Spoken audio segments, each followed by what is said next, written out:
Hello मेरे दोस्तों।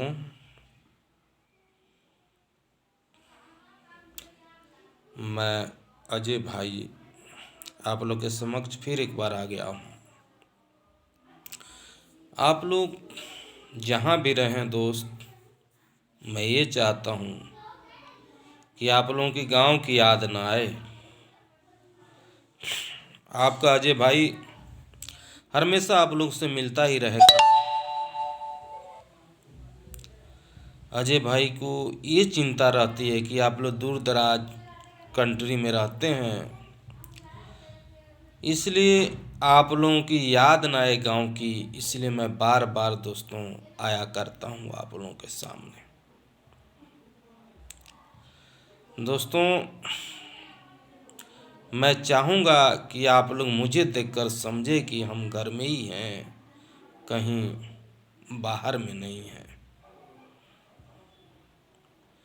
तो दोस्तों, मेरी चिंता तो आप लोग छोड़ ही दो। भगवान की कृपा से मैं ठीक हूँ। आप लोग के दुआ आशीर्वाद से मैं बहुत अच्छा हूँ। भगवान ने एक गरीब घर में मुझे पैदा किया।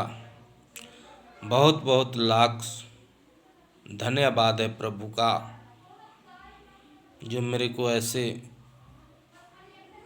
घरों में पैदा किया। और मैं बहुत खुश हूँ दोस्तों। और मैं चाहता हूँ कि आप लोग भी बहुत खुश रहें। मैं एक छोटा सा कहानी आप लोगों के सामने रखूँगा।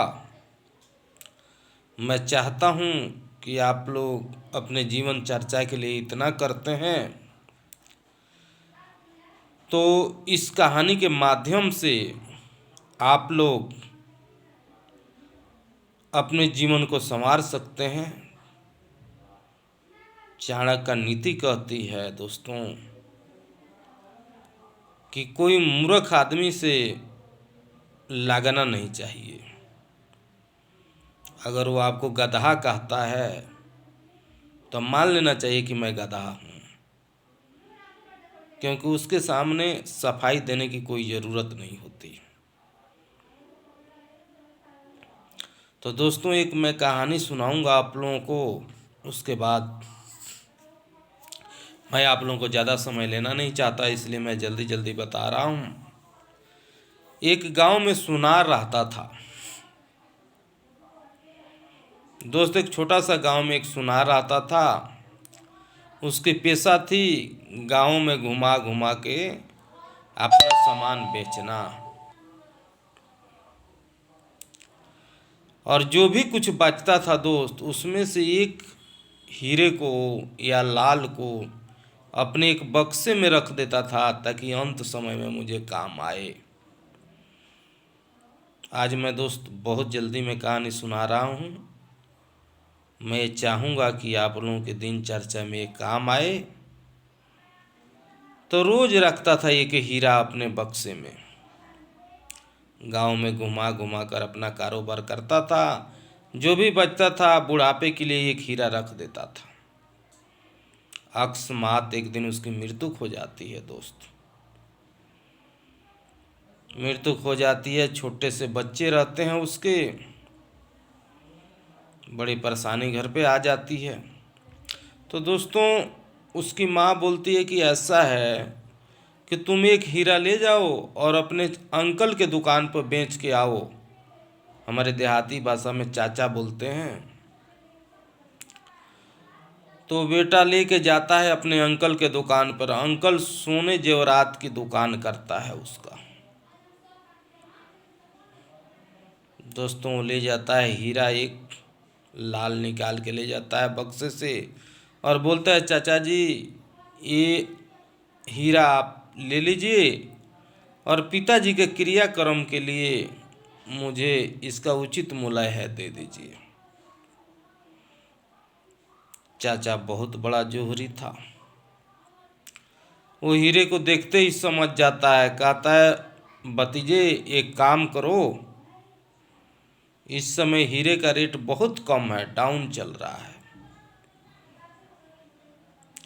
इस समय हमारे से आप 5,000 रुपया ले जाओ और पिताजी के काम क्रिया घर के काम निकालो। आज जब रेट चढ़ेगा ना भतीजे, तो ले आना, सारा हम बेच देंगे। अभी हीरे का रेट बहुत डाउन है। और कल से तुम भी आ जाओ जोहरी के काम सीखने, तुम भी सीख जाओ, ताकि तुम्हारा पिताजी जैसे काम करते थे तुम भी अपना जीवन चर्चा को आगे बढ़ाओगे। इस समय रेट बहुत डाउन चल रहा है हीरे का। भतीजा को 5,000 रुपया देता है, वो बेचारा लड़का आके घर माँ से बताता है कि अंकल जी हमारे ऐसे ऐसे बोले हैं मम्मी, इस समय रेट बहुत डाउन है। बोले जब चढ़ेगा तो इसको हम बेच देंगे। 5,000 रुपया उन्होंने दिया है मदद के तौर पर, और जब रेट चढ़ेगा तो हम बेचकर, और कल से बोले हैं कि तुम भी आ जाओ काम सीखने जोहरी का। तो मेरे भाइयों, मेरे दोस्तों, जो आप लोग विदेश इतना अपने परिवार को छोड़ के देश विदेश रहते हो, मेरे आंखों से आंसू आती है आपकी बातों को अनुभव मैं करता हूँ। क्योंकि संत मिले तो मैं मिल जाऊं, संत ना मुझसे न्यारे। दोस्त, मेरे प्रिय बंधु, मैं दर्द को समझता हूँ। एक पेड़ से अगर पत्ते अलग होता है ना तो कितना दर्द होता है मुझे पता है।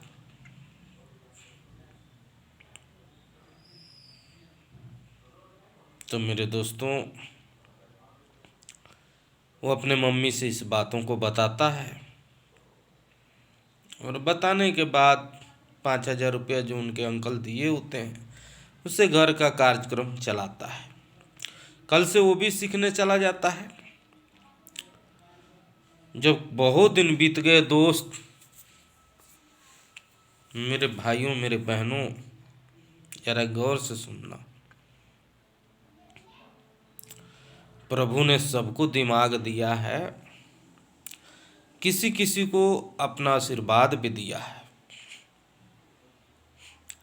तो मैं दोस्तों यही कहना चाहूँगा कि वो बेचारा सीखने लगता है, उसका भतीजा। 1 साल बीत जाती है तो अंकल एक दिन बोलता है कि बेटे, अब हीरे का रेट बहुत चढ़ गया है, तुम ऐसा करो जितना पिताजी रखे हैं सब ले आके बेच दो। और वो लड़का जोहरी बन चुका है, हीरे के माहिर हो चुका है, चाचा के दुकान पे काम करते हुए अपने अंकल के। जब वो जाता है तो चेक करता है तोड़ तोड़ के हीरे को, सारा तोड़ रहा है, उसमें कोई असली हीरा उसके पिता ने रखा नहीं था। उसके पीछे अंकल आ जाता है, बोले बेटे ये हीरे को क्यों तोड़ के जियान कर रहे हो तुम? बोला अरे अंकल, हमारे पिताजी ने जो भी हीरा रखा है ना ये सारे नकली हीरे हैं, असली हीरा तो उन्होंने जाने पहचान नहीं था उनको। तो मेरे दोस्तों, बस ऐसे ही इंसान की भागती है मेरे दोस्तों। वो भी नकली हीरे कमा कमा करके बैंक में रखता है, असली हीरा उसको पते नहीं चलता है। और लास्ट में जब एंड होती है तो कहता है कि अरे यार, हमने तो नकली हीरे कमा कमा के बैंक में रखे। असली हीरा क्या है मेरे दोस्तों? असली हीरा है परम पिता ईश्वर की कमाई। कहा है पंजाबी में कि जेड़ा बंदे गुरु दरबार का फकीर बंदिया, वो सब बंदों में अमीर बंदिया। तो अजय भाई तो वैसे माया में उतना नहीं कर पाए हैं दोस्तों आप लोगों जैसा, लेकिन आत्मा सो परमात्मा, आत्मा को मैंने बुलंद करने का काम किया हूँ। इन्हीं शब्दों के साथ मैं आगे भी आप लोगों को समझाऊंगा। ज़्यादा समझाऊंगा तो आप लोग बोर हो जाएंगे, इसलिए मैं ज़्यादा न कहते हुए आप लोगों को प्रेम भावना बांटता हूँ कि जितने हमारे इष्ट मित्र भाई बंधु हैं, जो कम से कम जय श्री राम तो करते हैं सुबह सुबह, उनको भगवान ज़्यादा ख्याल रखे। इन्हीं शब्दों के साथ सबको दुआ आशीर्वाद। हरिओम तत्सत। जय हिंद दोस्तों।